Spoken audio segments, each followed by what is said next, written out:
Welcome to Journey to the Sunnyside, the podcast that helps you build a better relationship with alcohol and uncover the secrets to mindful living. Each episode brings you real stories, expert insights, and practical tools to support your goals. Whether you're cutting back, taking a break, or thinking about quitting for good, I'm your host, Mike Hardenbrook, best-selling author, neuroscience enthusiast, and habit change expert. This show is brought to you by Sunnyside, a personalized, science-backed program that helps you to drink less through habit change, coaching, and community. And for added support, we now have Sunnyside Med, a clinical option offering access to compounded naltrexone, a prescription medication that reduces cravings and helps prevent binge drinking. Ready to start your journey? Get your free 15-day trial at sunnyside.co. Hey everybody, welcome back to another one of these 10-minute Mondays. Today I want to talk about a question that a lot of people carry around internally. And I know this because I've carried the same question around myself. Did I do damage that I can't undo? Maybe you've been drinking for more than you've wanted, maybe years, maybe decades, maybe most of your life. Or maybe you've already started drinking less and now you're wondering if the years behind you can actually be taken back. And I spent some time going through the research for this one, not only for myself, but for everybody listening here, of course. And I'm going to link to the studies in this episode description if you want to dig into them yourself. Here's the short answer, and I'll spend the rest of the episode backing this up. You can't change the years behind you. We don't have a time machine. But your brain, it can still change what happens next. And that change, it can start much sooner than most people think. So let's start with this. Your brain is built to adapt. It changes based on what you repeatedly ask of it. Scientists call this neuroplasticity. I've talked about this in other episodes, but you don't need to know the term. You've probably felt it. It's actually part of how your drinking habit got strong in the first place. If a drink became the thing that you do to relax, to celebrate, maybe to connect or shut down at night, your brain got really good at that path and it practiced it. Now, the same machinery works in the other direction. As alcohol takes up less space, old cues start losing some of their pull. New routines get easier. Your brain gets more time to run without alcohol constantly getting in the way. Some of those changes we notice right away, and you're probably familiar with them. Our sleep gets less disrupted. Our mornings, of course, are much clearer. There's maybe less edginess throughout our day. And of course, those are great. But they aren't the part that really surprised me. The part that surprised me was that researchers can actually see what's happening inside the brain related to alcohol. Now, for example, one study, researchers took people with a long history of heavy drinking and they tracked their brains using an MRI. And they did this after they stopped. And what they found were measurable increases in both brain volume and cortical thickness across a number of regions. Some of those changes showed up within the first several weeks, and recovery continued over the following months. This is significant because scientists can look at the brain that spent years under heavy drinking and actually watch recovery happening on a scan. That's not somebody saying that they feel better or their morning feels good. That's physical change that researchers can measure. Your brain is not stuck where alcohol left it. However, I do want to be honest about what those studies actually looked at. Most of them followed people who stopped drinking completely after years of heavy drinking. Now, when it comes to moderation, we can't assume that maybe swapping 3 drinks for 1 drink will produce the exact same physical changes. But the larger message still matters. Even after substantial alcohol exposure, the brain still had an incredible capacity to recover. And it isn't only what shows on a scan.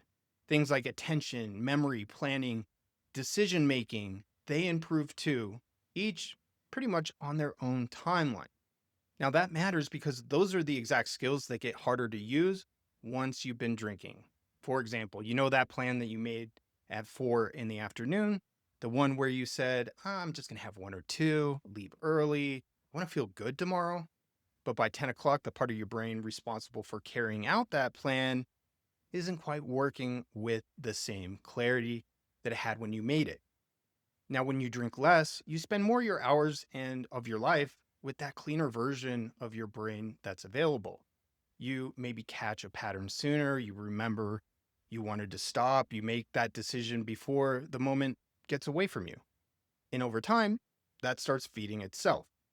There's also another part of drinking less or taking a break that people don't expect. And for a while, that is that life, it can kind of feel flat. It can feel boring.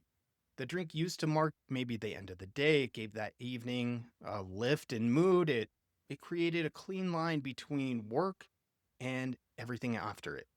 Now, take it away or even reduce it, and ordinary life can start to feel a little bit flat. A lot of people think that that's proof life is simply really not that enjoyable without alcohol. It's an easy trap to get into. But I don't think that's what's happening. I think what's changing is your baseline.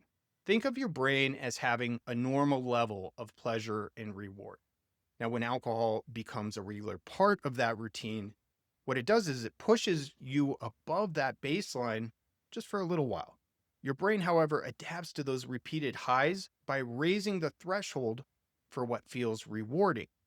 Then, as of course alcohol wears off, you don't just drip back to normal. You often dip below where you started.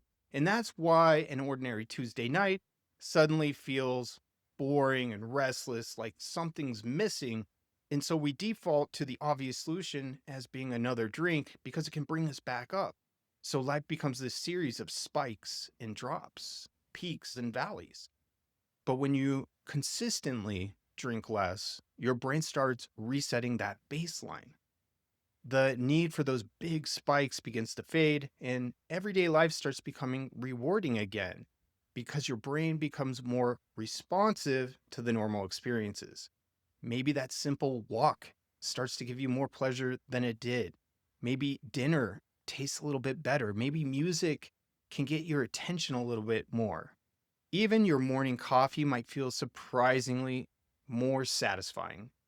That's what I found. And in fact, so satisfying that it replaced my cravings at night with my looking forward to my coffee in the morning. Your baseline isn't any higher than it was, let's say, before alcohol ever became part of the picture. It's just higher than it was while you were drinking regularly. Keep putting yourself up and dropping back down. And maybe that biggest difference that you'll feel with time is stability. Instead of bouncing between temporary highs and lows, your days become even. And for a lot of people, that steadier baseline ends up feeling way better than the roller coaster ever did. It just takes some time. Now, here's a question that matters, and it might be running through your head. Does any of this count if I don't quit completely? Now, the strongest evidence for the brain recovery comes from abstinence, especially after heavy long-term drinking use. But reduction has its own evidence, and it's good. People who move from higher risk drinking down to lower risk drinking have shown improvements in sleep, physical health, blood pressure, liver markers, quality of life, and day-to-day functioning. So these studies show that you don't have to reach zero before anything good happens. And just using a little bit of common sense, I think just in the terms of if I went from more to less, something beneficial is going to happen.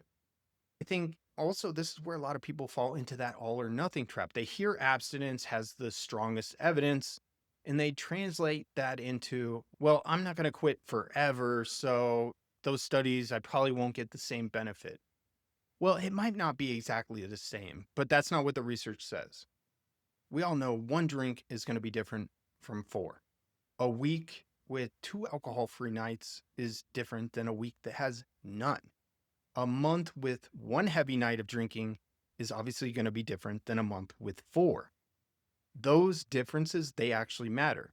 Now, string them enough together and the benefits start showing up in ways that we can feel, in ways that maybe our doctor can measure. So, did you already do damage? Maybe. Alcohol affects the brain and body, and I'm not going to pretend that otherwise there was no consequence. But where you are right now isn't where you're stuck. Your brain keeps changing, your habits keep changing, your baseline keeps changing. The conditions you create still matter. So tonight, have a little bit less than you planned or none at all. then give your brain the chance to do what it's been built to do all along: recover.